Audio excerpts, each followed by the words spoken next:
ਸਵਾਗਤ ਹੈ ਜੀ ਤੁਹਾਡਾ ਸਭ ਦਾ ਤੁਹਾਡੇ ਆਪਣੇ YouTube ਚੈਨਲ ਦੇ ਵਿੱਚ, ਜਿਸ ਦਾ ਨਾਮ ਹੈ ਅਮਿਤ ਜਿੰਦਲ। ਪਿਆਰੇ ਵਿਦਿਆਰਥੀਓ, ਅੱਜ ਦੇ ਮੌਕ ਟੈਸਟ ਦੇ ਵਿੱਚ ਗੱਲ ਕਰਦੇ ਹਾਂ ਮੌਕ ਟੈਸਟ ਨੰਬਰ 68। 20 ਪ੍ਰਸ਼ਨ ਸ਼ੁਰੂ ਕਰਦੇ ਜੀ। ਪਹਿਲਾ ਪ੍ਰਸ਼ਨ, ਆਧੁਨਿਕ ਕਾਲ ਵਿੱਚ ਕਿਹੜੀ ਕਵਿਤਾ ਜ਼ਿਆਦਾ ਪ੍ਰਚਲਿਤ ਹੋ ਰਹੀ ਹੈ?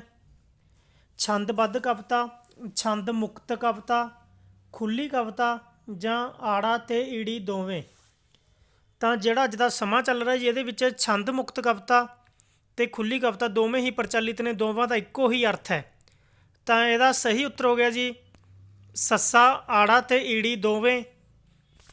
ਦੂਜਾ ਪ੍ਰਸ਼ਨ ਹੈ ਜੀ, ਕਵਿਤਾ ਦੇ ਸ਼ਬਦ ਚਿੱਤਰ ਕੀ ਹਨ? ਬਿੰਬ, ਰਸ, ਤੱਤ ਜਾਂ ਭਾਸ਼ਾ? ਜੇਕਰ ਕਵਿਤਾ ਦੇ ਸ਼ਬਦ ਚਿੱਤਰਾਂ ਦੇ ਬਾਰੇ ਗੱਲ ਕਰੀਏ ਤਾਂ ਉਹ ਹੁੰਦੇ ਨੇ ਜੀ ਬਿੰਬ। ਤੀਜਾ ਪ੍ਰਸ਼ਨ ਹੈ ਜੀ, ਨਾਵਲ ਵਿੱਚ ਚਪਟੇ ਪਾਤਰ ਹੁੰਦੇ ਹਨ। ਨਾਵਲ ਦੇ ਵਿੱਚ ਆਪਾਂ ਮੁੱਖ ਤੌਰ 'ਤੇ ਦੋ ਪਾਤਰ ਪੜ੍ਹਦੇ, ਗੌਣ ਪਾਤਰ ਅਤੇ ਚਪਟੇ ਪਾਤਰ। ਇੱਕ ਜਾਂ ਦੋ ਜੋ ਸ਼ੁਰੂ ਤੋਂ ਅਖੀਰ ਤੱਕ ਨਹੀਂ ਬਦਲਦੇ, ਜੋ ਸਥਿਤੀ ਅਨੁਸਾਰ ਬਦਲ ਜਾਣ, ਜਾਂ ਉਪਰੋਕਤ ਸਾਰੇ? ਤਾਂ ਜੋ ਨਾਵਲ ਦੇ ਵਿੱਚ ਚਪਟੇ ਪਾਤਰ ਹੁੰਦੇ ਨੇ ਉਹ ਹੁੰਦੇ ਨੇ ਜੀ ਆੜਾ, ਜੋ ਸ਼ੁਰੂ ਤੋਂ ਅਖੀਰ ਤੱਕ ਨਹੀਂ ਬਦਲਦੇ।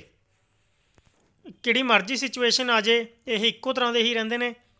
ਚੌਥਾ ਪ੍ਰਸ਼ਨ ਹੈ ਜੇ ਨਾਵਲ ਦਾ ਭੇਦ ਮੰਨਿਆ ਜਾਂਦਾ ਹੈ, ਕਹਾਣੀ, ਲਘੂ ਨਾਵਲ, ਨਾਵਲੈਟ ਜਾਂ ਆੜਾ ਤੇ ਈੜੀ ਦੋਵੇਂ?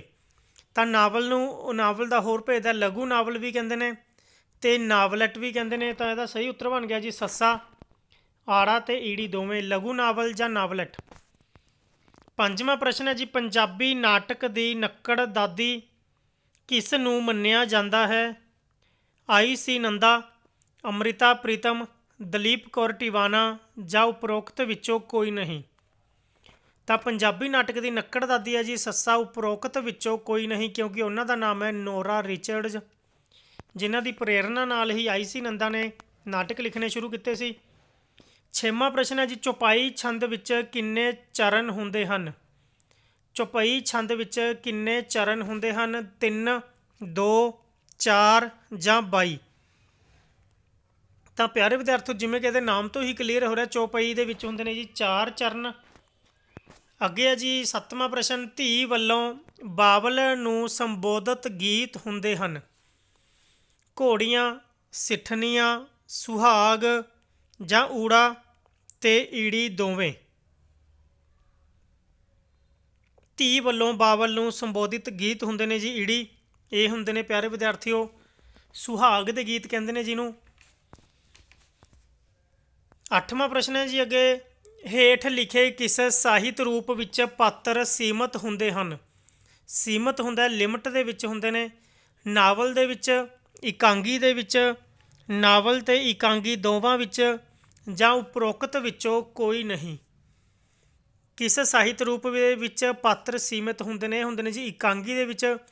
ਇਕਾਂਗੀ ਸ਼ਬਦ ਦੋ ਸ਼ਬਦਾਂ ਤੋਂ ਮਿਲ ਕੇ ਬਣਿਆ, ਇੱਕ ਪਲੱਸ ਅੰਗੀ, ਇਹਦੇ ਵਿੱਚ ਆਮ ਤੌਰ 'ਤੇ 5 ਤੋਂ 7 ਪਾਤਰ ਹੁੰਦੇ ਨੇ।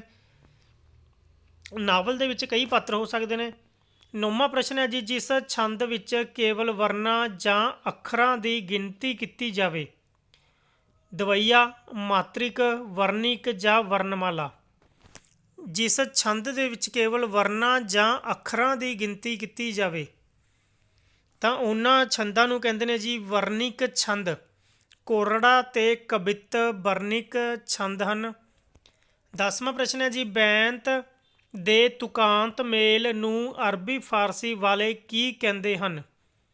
ਮਤਲਾ, ਮਕਤਾ, ਕਾਫੀਆ, ਰਦੀਫ, ਸ਼ੇਰੋ ਸ਼ਾਇਰੀ, ਉਪਰੋਕਤ ਸਾਰੇ? ਜੋ ਬੈਂਤ ਛੰਦ ਦੇ ਵਿੱਚ ਤੁਕਾਂਤ ਹੁੰਦਾ, ਤੁਕ ਦਾ ਅੰਤ, ਉਹਦੇ ਵਿੱਚ ਮੇਲ ਹੁੰਦਾ ਜਿਹੜਾ, ਉਸ ਨੂੰ ਅਰਬੀ ਫਾਰਸੀ ਦੇ ਵਿੱਚ ਕਹਿੰਦੇ ਨੇ ਜੀ ਕਾਫੀਆ, ਰਦੀਫ। 11ਵਾਂ ਪ੍ਰਸ਼ਨ ਹੈ ਜੀ ਅੱਗੇ, ਉਸ ਦਾ ਮੁਖੜਾ ਸੇਬ ਵਰਗਾ ਲਾਲ ਹੈ, ਇਹ ਕਿਸ ਅਲੰਕਾਰ ਦੀ ਉਦਾਹਰਨ ਹੈ? ਰੂਪਕ, ਅਨੁਪਰਾਸ, ਯਮਕ ਜਾਂ ਉਪਮਾ? ਤਾਂ ਉਸ ਦਾ ਮੁਖੜਾ ਸੇਬ ਵਰਗਾ ਲਾਲ ਹੈ, ਇਹ ਹੈ ਜੀ ਉਪਮਾ ਅਲੰਕਾਰ ਦੀ ਉਦਾਹਰਨ ਹੈ। ਇਹਦੇ ਵਿੱਚ ਉਪਮਾ ਅਲੰਕਾਰ ਦੇ ਜੋ 4 ਤੱਤ ਨੇ, ਚਾਰੇ ਦੇ ਚਾਰੇ ਤੱਤ ਪੂਰੇ ਮੌਜੂਦ ਨੇ। ਉਪਮੇय, ਉਪਮਾਨ, ਸਾਂਝਾ ਗੁਣ ਤੇ ਵਾਚਕ। ਤੇ ਜੇਕਰ ਇਹਦੀਆਂ 5 ਕਿਸਮਾਂ ਦੇ ਵਿੱਚੋਂ ਗੱਲ ਕੀਤੀ ਜਾਵੇ ਤਾਂ ਇਹ ਪੂਰਨ ਉਪਮਾ ਅਲੰਕਾਰ ਦੀ ਉਦਾਹਰਨ ਹੈ। ਉਸ ਦਾ ਮੁਖੜਾ ਸੇਬ ਵਰਗਾ ਲਾਲ ਹੈ। 12ਵਾਂ ਪ੍ਰਸ਼ਨ, ਰੂਪਕ ਅਲੰਕਾਰ ਵਿੱਚ ਕਿਸ ਤੱਤ ਦੀ ਘਾਟ ਹੁੰਦੀ ਹੈ?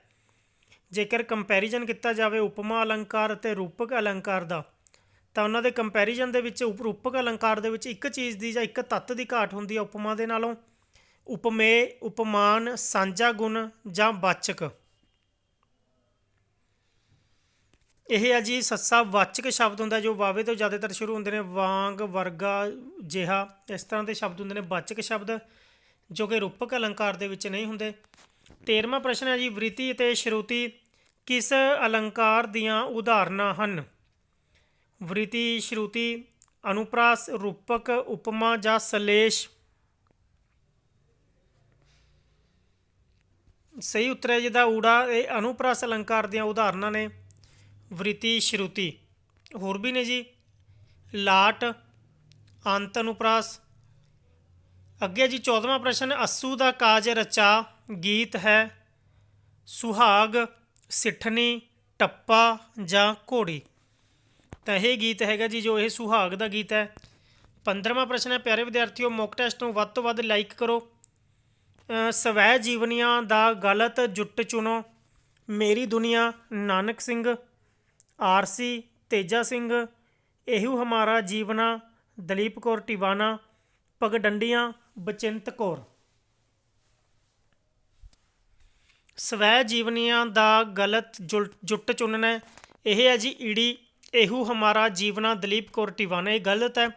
ਜਿਵੇਂ ਕਿ 61 ਨੰਬਰ ਮੌਕ ਟੈਸਟ ਦੇ ਵਿੱਚ ਆਇਆ ਸੀ ਇਹ, ਤਾਂ ਉਹਦੇ ਵਿੱਚ ਵੀ ਕਰੈਕਟ ਕਰ ਲੈਣਾ। ਇਹੂ ਹਮਾਰਾ ਜੀਵਨਾ ਦਲੀਪ ਕੌਰ ਟਿਵਾਣਾ ਦਾ ਨਾਵਲ ਹੈ, ਉਹਦੇ ਵਿੱਚ ਸਵੈ ਜੀਵਨੀਆਂ ਕਰਵਾ ਦਿੱਤਾ ਗਿਆ ਸੀ, ਪਰੰਤੂ ਸਵੈ ਜੀਵਨੀ ਨਹੀਂ ਹੈਗੀ, ਇਹ ਨਾਵਲ ਹੈ ਦਲੀਪ ਕੌਰ ਟਿਵਾਣਾ ਦਾ, ਇਹੂ ਹਮਾਰਾ ਜੀਵਨਾ। 16ਵਾਂ ਪ੍ਰਸ਼ਨ ਹੈ ਜੀ, ਕਵਿਤੇ ਛੰਦ ਦੀ ਹਰ ਤੁਕ ਵਿੱਚ ਕਿੰਨੇ ਵਰਨ ਹੁੰਦੇ ਹਨ? ਕਵਿਤ ਛੰਦ 28 ਜਾਂ 29, 31 ਜਾਂ 32, 16 ਜਾਂ 17 ਜਾਂ 30। ਤਾਂ ਕਵਿਤਾ ਛੰਦ ਦੀ ਹਰ ਤੁਕ ਦੇ ਵਿੱਚ 31 ਜਾਂ 32 ਵਰਨ ਹੁੰਦੇ ਨੇ।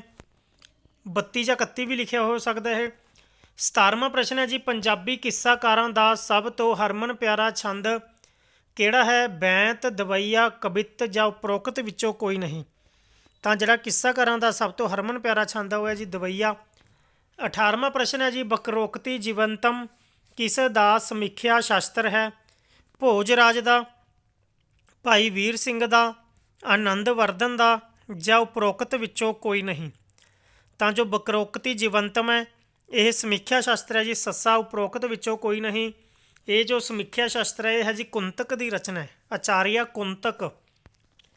19ਵਾਂ ਪ੍ਰਸ਼ਨ ਹੈ ਜੀ, ਸ਼ਬਦਾਂ, ਅੱਖਰਾਂ ਅਤੇ ਸ਼ਬਦਾਂਸ਼ਾਂ ਦਾ ਵਾਰ-ਵਾਰ ਦੁਹਰਾਓ ਕਿਸ ਅਲੰਕਾਰ ਵਿੱਚ ਹੁੰਦਾ ਹੈ? ਅੱਖਰਾਂ, ਸ਼ਬਦਾਂ ਅਤੇ ਸ਼ਬਦਾਂਸ਼ਾਂ ਦਾ ਦੁਹਰਾਓ ਅਨੁਪ੍ਰਾਸ, ਰੂਪਕ, ਉਪਮਾ ਜਾਂ ਯਮਕ। ਤਾਂ ਇਹ ਵਾਰ-ਵਾਰ ਦੁਹਰਾਓ ਹੈ ਜੀ, ਇਹ ਹੁੰਦਾ ਜੀ ਅਨੁਪ੍ਰਾਸ ਅਲੰਕਾਰ ਦੇ ਵਿੱਚ। 20ਵਾਂ ਤੇ ਅਖੀਰਲਾ ਪ੍ਰਸ਼ਨ ਹੈ ਜੀ, ਅੱਗੇ ਵਲਾਂ ਵਾਲੀਆਂ ਉਸ ਦੀਆਂ ਵਾਲੀਆਂ ਨੇ ਲਿਆ ਲੁੱਟ ਜਹਾਨ ਨੂੰ ਵਾਲੀਆਂ ਨੇ, ਇਹ ਕਿਹੜੇ ਅਲੰਕਾਰ ਦੀ ਉਦਾਹਰਨ ਹੈ? ਸਲੇਸ਼, ਬੀਪਸਾ, ਯਮਕ ਜਾਂ ਅਨੁਪ੍ਰਾਸ। ਸਹੀ ਉੱਤਰ ਹੈ ਜੀ ਈੜੀ। ਇਹ ਹੈ ਜੀ ਯਮਕ ਅਲੰਕਾਰ ਦੀ ਉਦਾਹਰਨ ਹੈ, ਜਿਹਦੇ ਵਿੱਚ ਅੱਖਰਾਂ ਦੇ ਬਦਲ ਜਾਂਦੇ ਨੇ। ਜਿਵੇਂ ਵਾਲੀਆਂ ਉਰੇ ਸ਼ਬਦ 2 ਵਾਰ ਆਇਆ ਤਾਂ ਪਰੰਤੂ ਦੋਨੇ ਵਾਰ ਇਹਨਾਂ ਦੇ ਅਰਥ ਨੇ ਜੋ ਅਲੱਗ-ਅਲੱਗ ਹੋਣਗੇ, ਇਹ ਹੁੰਦੇ ਆ ਜੀ ਯਮਕ ਅਲੰਕਾਰ। ਇਸੀ ਪਿਆਰੇ ਵਿਦਿਆਰਥੀਓ, ਅੱਜ ਦਾ ਮੌਕ ਟੈਸਟ ਉਮੀਦ ਕਰਦਾ ਕਿ ਮੌਕ ਟੈਸਟ ਤੁਹਾਨੂੰ ਬਹੁਤ ਵਧੀਆ ਲੱਗ ਰਹੇ ਹੋਣਗੇ। ਵੀਡੀਓ ਨੂੰ ਲਾਈਕ ਕਰੋ ਅਤੇ ਕਮੈਂਟ ਕਰਕੇ ਤੁਸੀਂ ਆਪਣੀ ਰਾਏ ਜ਼ਰੂਰ ਦਿਓ।